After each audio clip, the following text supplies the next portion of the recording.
They say the wrong place at the wrong time can ruin your life. But for Jamal Brooks, the place was right, and the time couldn't have been better. He had earned this moment. After years of night shifts, weekend classes, and waking up before the sun to grind, he was finally standing on the brink of something big. So when the security guards followed him through the glass doors of Ashfield Industries, people noticed. Not just because Jamal was the only black man in the building wearing a tailored suit and a confident smile, but because those guards didn't look like they were protecting. They looked like they were hunting. Jamal didn't flinch. He had a folder in his hand, credentials sharp, and a meeting scheduled with Mr. Richard Hanover, the CEO of the company, a man who'd personally invited Jamal for a final interview as lead systems analyst. This was the last step. A six-figure job. Fresh start for his mom. Maybe even a little redemption for the city that had never treated him right. But the whispers had already started. He doesn't look like one of us. Maybe he's lost. Or worse, check your wallets. By the time he reached the reception desk, the guards were already flanking him. "Can I help you, sir?" The receptionist asked with a tight smile, eyes flicking to the men behind him.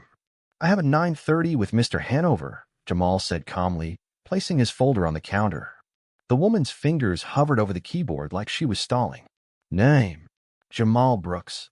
A pause. Her brow furrowed. Then the guards stepped in. "We're going to need you to come with us, sir," one of them said, tall, buzz-cut voice like ice. "Excuse me?" Jamal blinked. "I'm here for an interview, right?" "Of course." The sarcasm was thick. "But we got a call about a suspicious person matching your description." "That's ridiculous," Jamal said, trying to stay calm. "I've got an email from Mr. Hanover himself." The other guards snatched the folder off the counter. "Let's have a little chat downstairs." People were watching now. Phones were coming out. Jamal felt every eye on him, some wide with pity, others amused, like this was entertainment. But none of them spoke up. No one asked what he'd done, because in their minds, he'd already done it. He didn't resist. That's how things go south fast. They brought him to a security office with no windows and a broken clock. They made him empty his pockets, then left him sitting in silence while they verified his story. He could hear them outside laughing. One of them called him boy. An hour passed. Then two.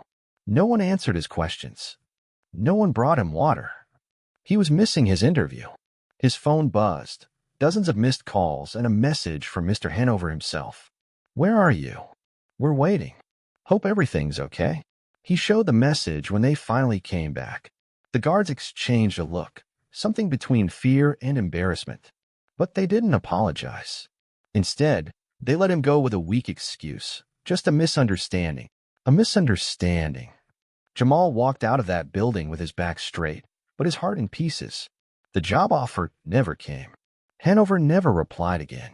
And when Jamal tried to follow up, HR said the position had been filled. No explanation. No apology. Just silence. But that wasn't the end. Not even close. Because 3 days later, the story broke. A real suspect, white, clean-shaven, expensive watch, had been caught stealing data from Ashfield's mainframe. A mole inside the company. He walked right out of the building with a hard drive in his briefcase, while Jamal was being held downstairs for looking suspicious. It should have been a scandal. But it barely made the local news. That's when Jamal decided he wasn't going to let it go. He filed a complaint, hired a lawyer, and when the company tried to bury it, Jamal pushed back. What he didn't know, what no one knew, was that someone else had been watching. Someone with power. Someone who didn't like what Jamal represented and would do anything to keep him quiet. At first, Jamal thought it would be simple. He'd file the complaint, show the timeline, attach the screenshots. He even had the email from Mr. Hanover, plus security footage of him being led away like a criminal. The facts were clean. The truth was obvious. Someone had to listen. But every door he knocked on slammed shut. Human Resources said the issue was under review. Weeks passed, then months. When his lawyer, Carmen Reyes, called for updates, they told her the file had been misplaced. Hanover never returned a single message. And when Carmen tried to subpoena the footage from the building's cameras, the company claimed it had been corrupted. Corrupted? Jamal scoffed. Funny how the only camera that caught me being treated like a criminal suddenly doesn't work. Carmen leaned back in her chair. She was tough, ex-prosecutor, no nonsense, but even she looked rattled. They're not just trying to bury this. They're covering something up. What? Jamal asked. Their racism. That's nothing new. No, she said slowly. Something bigger. That same night, someone broke into Carmen's car. Nothing was stolen, just papers scattered across the front seat. Only the case folder was missing. Then Jamal started noticing things. A black SUV parked outside his apartment 3 days in a row. Blocked calls at 2 a.m. A text from an unknown number, drop it or you'll regret it. He showed it to Carmen. This is harassment. She nodded, jaw tight. It's intimidation. Which means they're scared. Of me. Of what you know. Or what you might find out. Jamal didn't back down. He couldn't. Not just for himself, but for every other black man who'd been profiled, silenced, humiliated, and swept aside like garbage. This wasn't just about a job anymore. It was about justice. So Carmen filed a civil suit, wrongful detainment, discrimination, defamation. And then, like someone had flipped a switch, the real pushback began. First, the news stories. Local outlets suddenly ran headlines painting Jamal as volatile, confrontational, and a disgruntled applicant with a record. Never mind that his record was spotless. They pulled up an old high school suspension like it proved something. One article quoted an anonymous source calling Jamal a threat to workplace safety. They're building a narrative, Carmen warned. Trying to ruin your credibility before the trial. Then came the smear on social media. Fake accounts calling him a scammer, posting Photoshop DMs he never sent, accusing him of being anti-cop, anti-white, even anti-American. And people believed it. Even Jamal's old friends stopped answering calls. His mother begged him to just let it go after a stranger threw a rock through her window. But Jamal stood firm.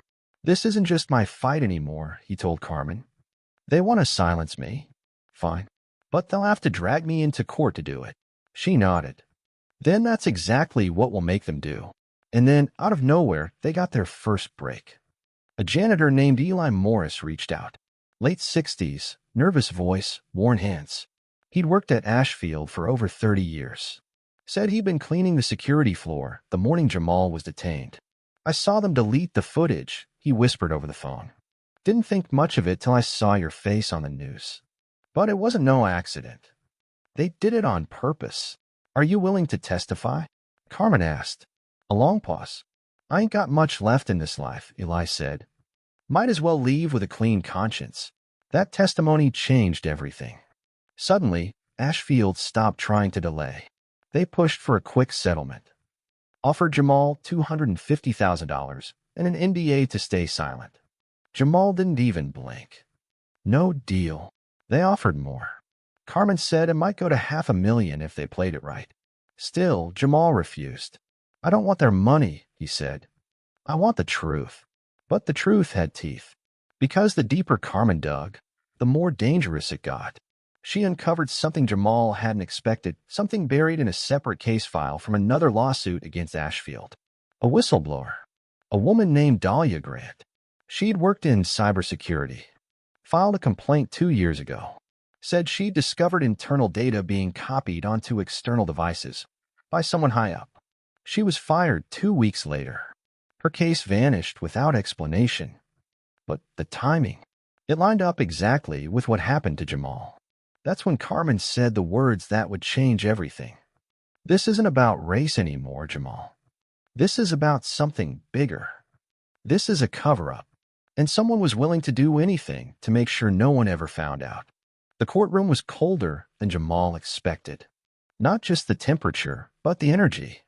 Stiff suits, sharp stares, whispers like knives. Cameras lined the back wall.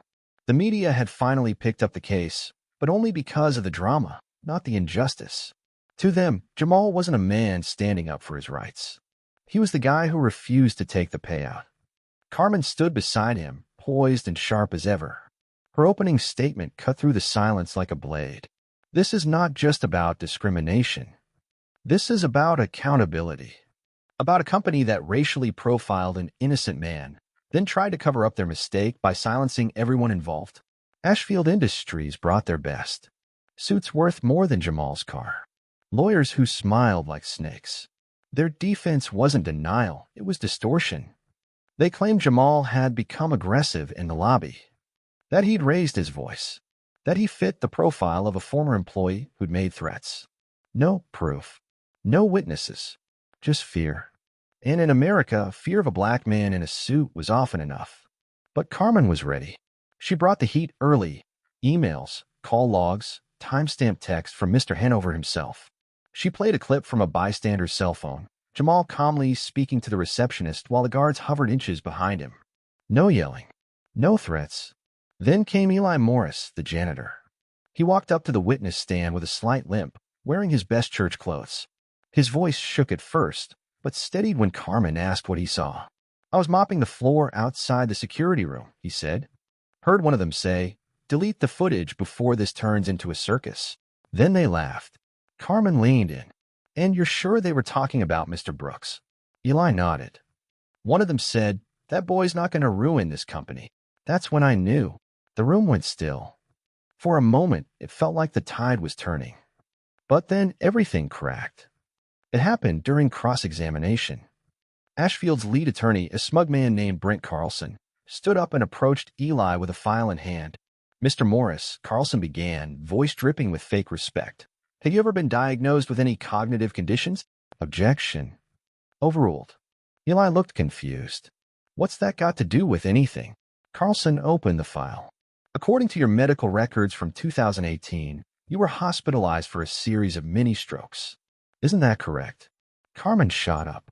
"Your Honor, those records were not part of discovery, but the judge allowed it." Carlson pounced. "Is it possible, sir, that your memory isn't as reliable as you believe?" Eli's face crumbled. "I remember what I saw." Carlson didn't let up. "Do you? Or are you just trying to be the hero in someone else's story?" "It worked."